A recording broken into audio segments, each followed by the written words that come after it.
যোনটো বস্তুত আমি যোগ্য সেইটো পিছতে আমাৰ সোনকালে শুনি লয় তো এনেকৈ মানে আৰু যোনটো নেকি আমি বিচাৰা মাত্ৰে পাওঁ সেইটোৰ মানে মূল্যটো আমি ইমান ভালকৈ বুজি নাপাওঁ কিন্তু যোনটো আমি কষ্ট কৰি পাওঁ সেইটোৰহে আচল মূল্য থাকে প্ৰিয়সকল তো তেনেকুৱাই মানে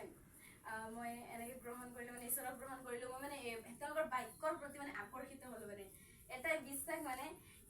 আমাৰ কাৰণে যি ঈশ্বৰ ইমান কষ্ট কৰিলে মানে আমাৰ কাৰণে সেইকাৰণে মানে বহুত মানে এটা মানে আকৰ্ষিত হৈ মানে বিশ্বাস কৰিলোঁ আৰু যিয়ে হ'ব নহ'ব মানে একো নাভাবি পিনে আৰু ঈশ্বৰক গ্ৰহণ কৰিলোঁ তাৰপৰা এনেকৈ চলি আছিল বহুত লোকে বহুত কি কৈ আছিলে তাৰপৰা এনেকৈ মানে যেতিয়া মই আমাৰ টিমৰ মানুহবিলাকক ছাৰসকলক যিমান ইয়াৰ পৰা গৈছিলে সিহঁতক আমাৰ ঘৰলৈ নিলোঁ নহয় মনোনীত কৰিলোঁ মানে তো মই কৰা নাই ঈশ্বৰেহে মোৰ দ্বাৰা কৰিলে প্ৰেষ্টিলৰ তো তেনেকৈ গ'ল আৰু তেনেকৈ মানে তেওঁলোকে এনেকৈ বাক্য ক'লে মানে আমাৰ পাপাৰ জীৱনত আকৰ্ষিত কৰিলে মানে বাক্যই তেওঁক মানে বাক্যৰ দ্বাৰাহে ঈশ্বৰে মনোনীত কৰিলে নিচিনা হ'ল আৰু তেওঁ মানে পৰিৱৰ্তন হৈ গ'ল মানে যোন ব্যক্তিক মানে আগতে ইমান মানুহে যিমানে ক'লেও কেতিয়াও সেইবিলাক এৰা নাছিলে প্ৰিয়সকল কেতিয়াও এৰা নাছিলে উল্টা মানে গালিহে দিছিলে কিন্তু প্ৰভুৰ দাগবিলাকে যোৱাত এনেকুৱা বাক্য তেওঁলোকৰ মাজত মানে আমাৰ মাজত মানে প্ৰকাশ কৰিলে যে তেওঁ মানে নিজে এৰি দিলে আমি মানে তেওঁক এৰিবলৈ লাগে বুলি কোৱা নাছিলে কিন্তু এনেকৈ